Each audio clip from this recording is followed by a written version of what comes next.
চলো আজকের ব্লগটা আমি আমার বাপের বাড়ি থেকেই শুরু করছি। হঠাৎ করে ঠিকঠাক হলো যে আমি পুজো করাতে যাব, সেই মতন মাকে জানিয়ে রেখেছিলাম আগের দিন। মা যথাসাধ্য ব্যবস্থা করে রেখেছিল, আর মা জোর করছিল যে এসেছিস যখন খাওয়া দাওয়া করেই যাবি, যেহেতু নিরামিষ খাওয়ার একটা ব্যাপার আছে। কিন্তু বাড়িতে যেহেতু বেটুকে রেখে এসেছি, সেটা আর হলো না। আমরা এখানে সমস্ত কিছু জোগাড় করে এখন বসে আছি, ব্রাহ্মণ যেহেতু তখনও আসেনি। আর যতই বাড়ি আসি না কেন, মানে সমস্ত কিছু থাকলেও আমি এই মানুষটাকে কোথাও খুঁজে পাই না।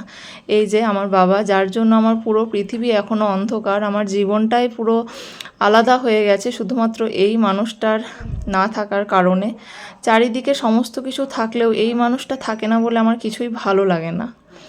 যাই হোক, এই সমস্ত কথা বাদ দিলাম। এখন চলে গিয়েছিলাম গ্রামের মন্দিরে, দিয়াশী মন্দিরে। তখন প্রায় 11টা বাজে।